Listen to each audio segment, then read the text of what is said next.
जिनाणं जीयभयाणं नमो जिनाणं जीयभयाणं नमो जिनाणं।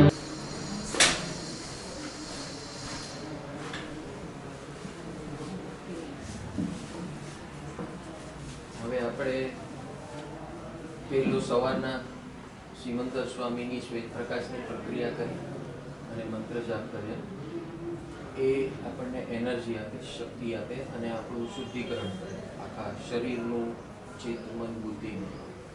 એટલે આ દિવસમાં એકવાર કરજો તમે આ પ્રક્રિયા. સવારની પ્રક્રિયા છે અને એક રાતની પ્રક્રિયા છે, એ તમને આપશે, પ્રવીણાબેન આપશે, ઓડિયો આપશે. એ રાતના જ્યારે પણ અસાતા કેવું થાય ને, તો રાતના સૂતા પહેલા એનો જે સમય હોય એ વગાડવાનો, એકદમ શાંત થઈ જશે, સાતા વળી જશે.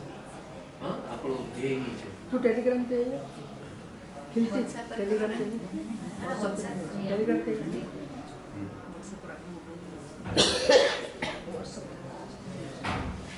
સો એ સવારની પ્રક્રિયા થઈ. અત્યારની જે પ્રક્રિયા આપણે બપોરના કરી, મૈત્રી, સ્વજન મૈત્રી અને સર્વજીવ મૈત્રી, સમષ્ટિ મૈત્રી. સર્વજીવ મૈત્રી, સ્વજન મૈત્રીમાં આપણે 5 પરિવાર લીધા. ઘર પરિવાર, પ્રોસેસ સેમ છે બધાનો. પ્રોસેસમાં આશીર્વાદ. આશીર્વાદ શું આપવાના? એક સાધુ હંમેશા જીવનભર બધાને શું આશીર્વાદ આપે? સાધુ મહારાજ એ જ આશીર્વાદ આપે કે મનુષ્ય ભાવમાં આવ્યા છો, તમારું મંગલ અને કલ્યાણ થાવ અને પ્રભુના માર્ગ પર આવી એ માર્ગ પર ચાલી અને જલ્દી જલ્દી પરમ મંગલને પામો. એ આશીર્વાદ હવે આપણે આપણા ઘરના સદસ્યોને આપવાના. આ આશીર્વાદ ખાસ એક એકને પિક્ચર લાવવાનું, કારણ કે હવે બાય બાય ટાટા કરવાનું છે અને હસતા હસતા જવાનું છે, સમાધિમય રીતે જવાનું છે. જે તમે પરાક્રમ કરી રહ્યા છો એવું પ્રોત્સાહન બધાને મળે અને બધા એ માર્ગ પર આવીને કલ્યાણને પામે એવો આશીર્વાદ આપવાનો. તમારો એવો આશીર્વાદ પડવો જોઈએ ઘર પરિવારના દરેક સદસ્ય માટે. અને આપણું ભૂતકાળ એની સાથેનો ડિલીટ મારવાનો. જે ભૂતકાળ હોય, સારો હોય, ખરાબ હોય, જે હોય. હવે આમાં સારું ખરાબ કંઈ હોતું નથી. જ્યાં દેહ છોડવાની વાત છે એ સારું ખરાબ કંઈ હોતું નથી. આટલું જબરદસ્ત નિર્ણય લીધો હોય એ પ્લસ માઇનસ હોતું નથી, પુણ્ય પાપ હોતું નથી. મુક્તિ જ હોય છે, માત્ર મુક્તિ. એટલે મુક્તિનો આશીર્વાદ આપશું તો આપણને મુક્તિ મળશે. જે જગતને આપશું એ અનેક ઘણું પ્રાપ્ત થશે. એટલે તમારું પુરુષાર્થ બળ, પુણ્ય બળ ક્યારે વધશે? જ્યારે આવા આશીર્વાદ આપશો. એટલે મનમાં સતત તમારું લોકો આવે ને જાય ને જે કરતા હોય એ ઠીક છે, ડ્રામા છે. આપણે અંદર આ કરવાનું છે. એક એક જીવ જેમ જેમ યાદ આવતા જાય, કારણ કે હમણાં હું કરાવું ત્યારે યાદ નહીં આવે, મેં જ્યારે નવરા બેસશું ત્યારે એક એક આપણે યાદ રાખવાનું કે હવે ઘર પરિવારનું અત્યારના કરવાનું. તો ઘર પરિવારના એક એક સદસ્યોને એવા આશીર્વાદ આપવા કે તમે જે રીતે મુક્ત થાવ છો એ બધા થવા જોઈએ કે નહીં? મનુદેવી માતાએ એવા આશીર્વાદ આપ્યા તો એના 100 પુત્ર મંગલને પામ્યા ને.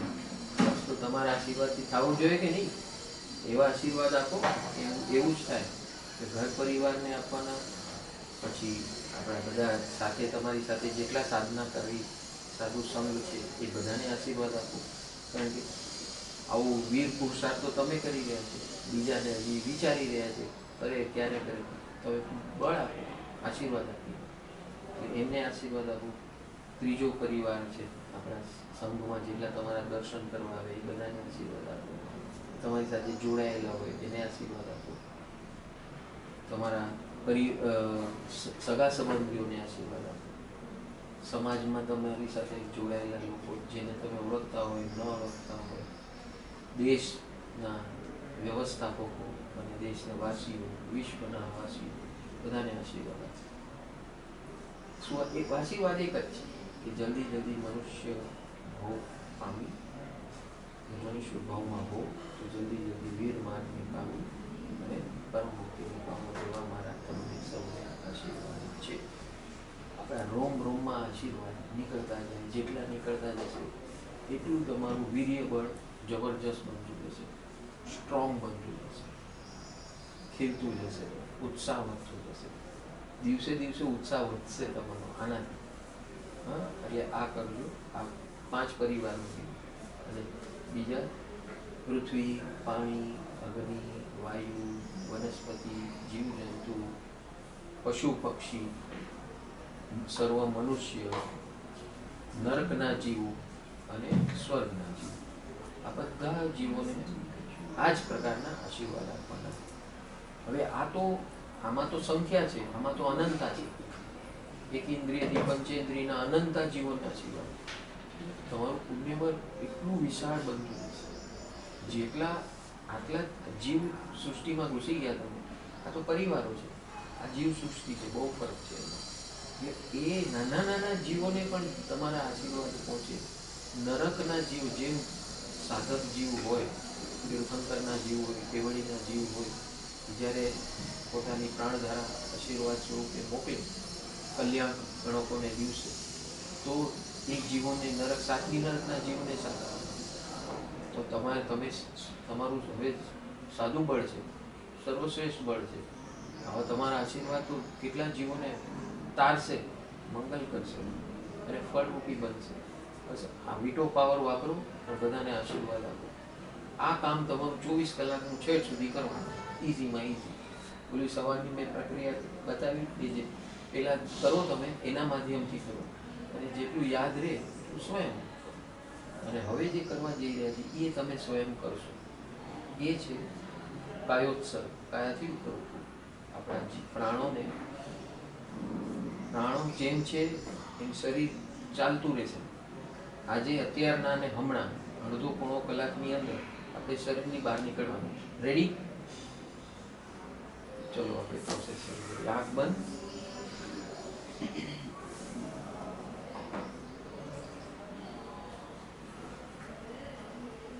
આપના શ્વાસોશ્વાસ ધીમા ધીમા ધીમા અને ઊંડા કરો. શ્વાસોશ્વાસ ધીમા ધીમા ધીમા. હા, અચ્છા. આપના શ્વાસોશ્વાસ ધીમા ધીમા ધીમા અને ઊંડા કરો. આપના શ્વાસોશ્વાસ ધીમા ધીમા ધીમા અને ઊંડા કરો. શ્વાસોશ્વાસની ગતિ સ્લો કરો અને શ્વાસોશ્વાસ ઊંડા લો. સ્લો કરો અને ઊંડા લો. શ્વાસોશ્વાસ સ્લો કરો અને ઊંડા લો.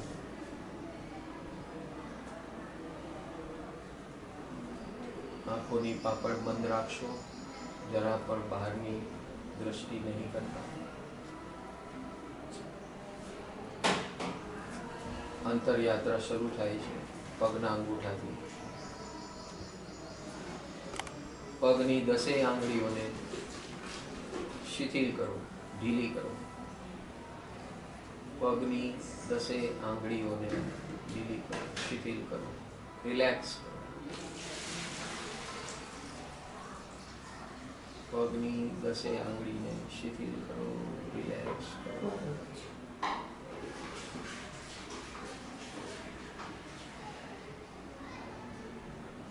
પગના તળિયાને શિથિલ કરો, રિલેક્સ કરો. ઢીલા છો, પગના તળિયાને શિથિલ કરો, રિલેક્સ કરો, ઢીલા છો.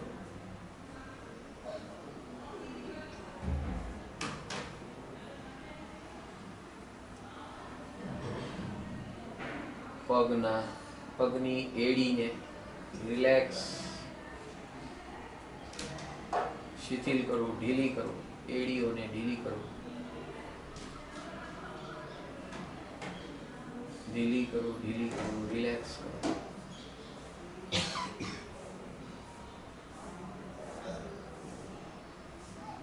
દસે આંગળી અને પગનો ઉપરનો ભાગ, તળિયાનો ઉપરનો ભાગ રિલેક્સ કરો. ઉપરના ભાગમાં જેટલી નસો છે એ બધાને ઢીલી કરો, શિથિલ કરો, રિલેક્સ કરો.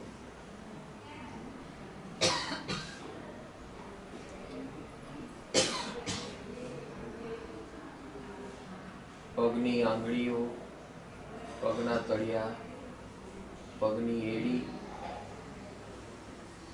પગના તળિયાના ઉપરના ભાગને શિથિલ કરી ચૂક્યા છો. ન થયું હોય તો ધ્યાન દઈને રિલેક્સ કરો, છોડી દો, પકડ છોડી દો,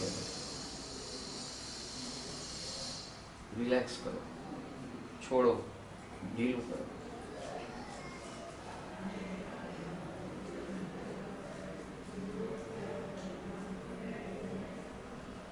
પગનું તળિયાનો નીચેનો ભાગ, ઉપરનો ભાગ, આંગળી, 10 આંગળીઓ અને એડી રિલેક્સ થઈ ચૂકી છે.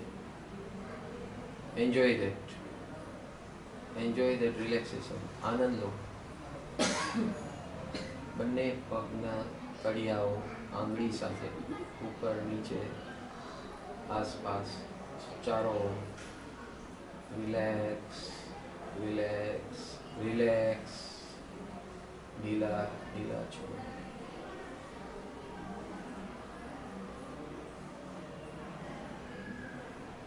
પગના કાંડા, એન્કલ્સને લૂઝ કરો, ઢીલું કરો, છોડી દો. પકડ છે તમારી, એને છોડો. Just relax, release.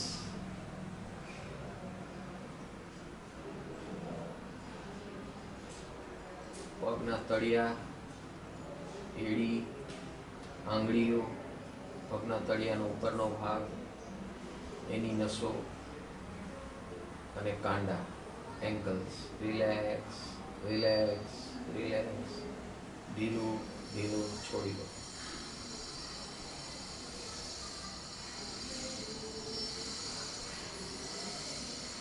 હવે થોડા ઉપર આવો. બંને પગમાં કાફ મસલ્સ, જે મસલ્સ છે પગના ગૂંઠણ અને એન્કલની વચ્ચે, કાફ મસલ્સ, એને ઢીલા છોડો, રિલેક્સ કરો. ઢીલા છોડો, રિલેક્સ કરો. અને જે ઢીલું થતું જાય છે એ મુક્તિનો આનંદ અનુભવ કરો. શરીરની અંદર જાણતા અજાણતા જેટલા સ્ટ્રેસો વિચારોના માધ્યમથી, ભાવનાઓના માધ્યમથી આપણું આખું શરીર તંગ બને છે, એને હવે આપણે રિલેક્સ કરવા જઈ રહ્યા છીએ. તણાવો તોડવા જઈ રહ્યા છે, તણાવોને ઢીલા કરવા જઈ રહ્યા છે, શાંત કરવા જઈ રહ્યા છે. રિલેક્સ. અને તમારા કહેવાથી જ એ રિલેક્સ થશે, શાંત થશે. ઢીલા કરો, રિલેક્સ કરો. પગની આંગળીઓ, પગના તળિયા, પગની ઉપરની નસો, પગની એડીઓ, પગના કાંડાઓ, પગના કાંડાની ઉપર કાફ મસલ્સ, એ બધા રિલેક્સ થઈ ચૂક્યા છે, ઢીલા ઢીલા થઈ ચૂક્યા છે. ઢીલા થવું એટલે મુક્ત થવું, સ્ટ્રેસથી મુક્ત થવું. એનો આનંદ માણો. Enjoy that. એનો આનંદ માણો. ધીરે ધીરે હવે ઉપર આવો, ગોઠણની ઉપર. બંને ગોઠણોને રિલેક્સ કરો. બંને ગોઠણોને રિલેક્સ કરો. મુક્ત કરો. તણાવથી મુક્ત કરો. શિથિલ કરો. જે તણાવ જ્યાં દેખાય ત્યાં તરત રિલીઝ કરી દો, રિલેક્સ કરો. કોઈ વિચાર નહીં, માત્ર મુક્તિ અને મુક્ત અવસ્થા. શરીરના એક ભાગને આપણે મુક્ત કરવા જઈ રહ્યા છીએ. દર્દ મુક્ત, સ્ટ્રેસ મુક્ત, ટેન્શન મુક્ત કરવા જઈ રહ્યા છીએ. દર્દ મુક્ત, સ્ટ્રેસ મુક્ત, ટેન્શન મુક્ત. આપણા વિચારોથી જ આ બધા અવયવો તણાવ મહેસૂસ કરે છે. આજે એને મુક્ત કરવા જઈ રહ્યા છે. બંને ગોઠણોને મુક્ત કરો, ગોઠણોના મસલ્સને મુક્ત કરો, ગોઠણની આસપાસમાં રહેલા દરેક મસલ્સને મુક્ત કરો, મુક્ત કરો, મુક્ત કરો, મુક્ત કરો.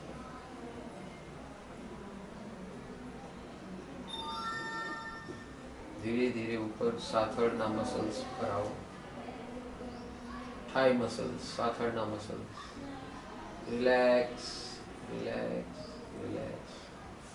સ્ટ્રેસ, વિચારોના, ભાવનાઓના સ્ટ્રેસ આપણા શરીર ઉપર પરિવર્તિત થાય છે. જાણતા અજાણતા આપણા બધા જ આખું શરીર કડક બની જાય છે. એ કડક શરીરને રિલેક્સ કરવા જઈ રહ્યા છે. એક એક અંગોપાંગને રિલેક્સ કરતા જાઓ, એમની સાથે વાતો કરતા જાઓ, એ મુક્તિનો આનંદ એન્જોય કરતા જાઓ, લેતા જાઓ. પગની આંગળીઓ મુક્ત છે, પગની આંગળીના જોઈન્ટ્સ મુક્ત છે, પગના તળિયા મુક્ત છે, એનો એન્જોય કરો. પગની એડી મુક્ત છે, પગના મસલ્સ, નસો મુક્ત છે, એન્કલ્સ, કાંડા મુક્ત છે, કાફ મસલ્સ એની ઉપર છે, એ મુક્ત છે, ગોઠણના મસલ્સ મુક્ત છે, ની કેપ મુક્ત છે, સાથળના મસલ્સ, થાઈ મસલ્સ મુક્ત છે. એન્જોય ધીસ મુક્તિ, ફ્રીડમ, સ્વતંત્રતાનો અનુભવ. સ્ટ્રેસથી, વિચારોથી, ભાવનાથી અને મસલ્સમાં રહેલા સ્ટ્રેસથી મુક્તિનો અનુભવ કરો. શિથિલ કરતા જાઓ. શરીર લચીલું બનતું જાય છે. જેમ જેમ મસલ્સને આપણે રિલેક્સ કરતા જઈએ છીએ, ઢીલા કરતા જઈએ છીએ, એમ નાના બાળક જેવું શરીર બનતું જાય છે, રૂ જેવું બનતું જાય છે.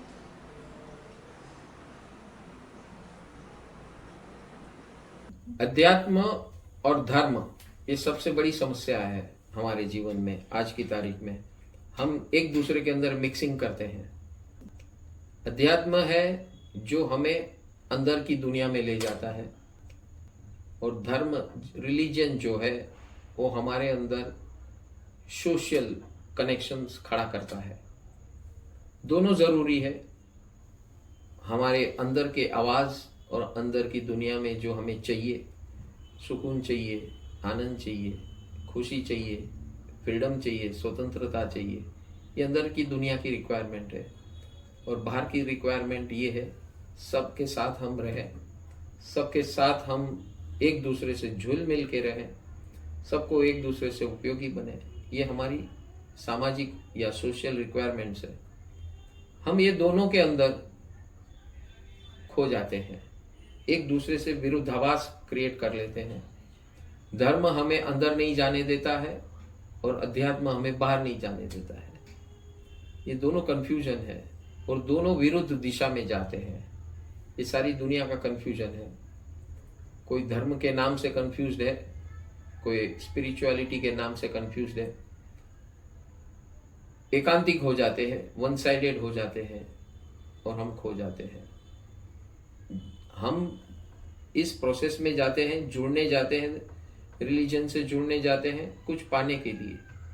हम स्पिरिचुअलिटी में जाते हैं अंतर सुकून पाने के लिए, लेकिन होता है विरुद्ध, क्योंकि हमारी क्लैरिटी नहीं है, थॉट्स की क्लैरिटी नहीं है, अप्रोच की क्लैरिटी नहीं है.